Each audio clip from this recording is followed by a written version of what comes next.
The year was 1775, and the air in Boston was thick with tension and the scent of rebellion. The streets were filled with whispers of freedom, of men and women who had grown tired of bowing to a distant king. For decades, the American colonies had endured the tightening grip of British control. Taxes on tea, paper, and everyday goods, laws passed without their consent, and soldiers stationed in their cities as reminders of their subjugation. But now, a fire had begun to burn, a fire that would soon light the path to liberty. Among those who felt its heat was Thomas Hale, a young blacksmith from Massachusetts. He had never imagined himself a soldier. His life had been simple, working the forge, repairing plows, and dreaming of owning land one day. But when British soldiers opened fire on colonial militiamen at Lexington and Concord, Thomas's hammer fell silent. The revolution had begun, the spark of rebellion. Word of the skirmish spread like wildfire through the colonies. Farmers left their fields, merchants abandoned their shops, and men of all walks of life took up arms. "The British are coming!" echoed across towns and valleys. In Philadelphia, delegates from the 13 colonies gathered in the Continental Congress, debating not just resistance but independence itself. John Adams, fiery and relentless, urged that freedom was the only path forward. Thomas Jefferson, quiet yet brilliant, was tasked with putting that dream into words. His pen would soon give birth to the Declaration of Independence, a document that declared all men equal and endowed with unalienable rights, life, liberty, and the pursuit of happiness. While Congress debated, war was already raging. The war begins. In June 1775, Thomas Hale stood among hundreds of militiamen on Breed's Hill, overlooking Boston Harbor. The British Army, red coats gleaming under the sun, advanced up the slope in perfect formation. The colonists, short on ammunition, waited for the order. "Don't fire until you see the whites of their eyes," shouted their commander. When the smoke cleared, the hill was soaked in blood. The British took the ground, but at a terrible cost. Nearly half their soldiers lay dead or wounded. The colonists retreated, but they had proved that common men could stand against the greatest army in the world. The struggle for survival. By winter, George Washington, commander of the Continental Army, faced a nightmare. His troops were hungry, sick, and ill-equipped. Many had no shoes, their feet wrapped in rags against the freezing mud of Valley Forge. Thomas Hale, now part of Washington's ranks, endured the brutal cold with thousands of others. Each morning, they woke to the sound of drums, their breath visible in the frigid air. Disease swept through the camp, claiming men faster than battle ever could.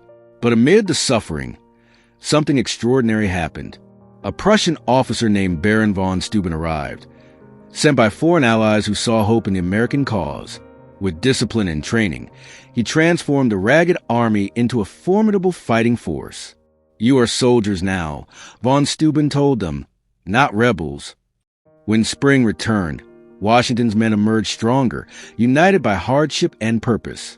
Turning the tide, 1777 brought a crucial victory. In the dense forests of New York, American forces surrounded and defeated British General Burgoyne's army at the Battle of Saratoga. The triumph electrified the colonies and convinced France to join the war. With French ships, gold, and soldiers, the American Revolution gained new life. Thomas Hale, now a sergeant, witnessed the change firsthand. The sight of French banners beside the stars and stripes filled him with hope. "We are not alone anymore," he wrote in a letter to his mother. The price of freedom. But freedom came at a terrible price. The war dragged on, town after town burned, and families were torn apart. The British struck from the south, rallying loyalists who still believed in the crown.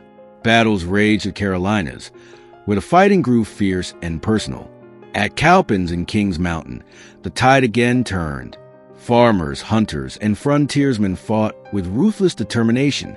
They weren't just fighting for independence. They were fighting for their homes, their families, and their future. By 1781, the struggle neared its climax. The British Army, led by General Cornwallis, found itself trapped at Yorktown, Virginia. Washington saw his chance. With French General Rochambeau at his side and French ships blocking escape by sea, the trap was set, the birth of a nation. For days, cannons thundered across the Virginia fields. Smoke and fire filled the sky as the combined American and French forces bombarded the British positions. Thomas Hale, now a seasoned veteran, manned the guns alongside his comrades. Finally, on October 19, 1781, the British surrendered. Cornwallis's men marched out in silence, their flags lowered, their drums muffled. Washington stood tall, his eyes filled with restrained pride. The impossible had happened. The colonies had defeated an empire. As the news spread, bells rang in cities and villages. People wept, prayed, and embraced in the streets. Thomas Hale returned home, his forge cold and silent since the day he had left. He built it anew, forging tools and plows instead of weapons. When asked what he fought for, he would simply say, "So my children could live free." The promise of freedom. In 1783, the Treaty of Paris officially ended the war. The United States of America was born, a fragile republic of ideals and hope. But freedom, as the founders soon learned, was not a gift to be won once. It was a burden to be carried and protected for generations. Thomas Jefferson wrote that eternal vigilance was the price of liberty. Washington warned that unity was the strength of the nation. And for men like Thomas Hale, the war was more than victory. It was a lesson carved into their souls that freedom demands sacrifice, courage, and faith. Legacy of the Revolution. The Revolutionary War was more than a military struggle. It was a rebirth of human spirit, a declaration to the world that ordinary people could stand against tyranny and shape their own destiny. The ideals forged in that conflict, liberty, equality, and self-governance, became the foundation upon which a nation was built. Across the decades, those ideals will be tested in new battles against slavery, oppression, and division. But the flame first lit in 1775 has never gone out.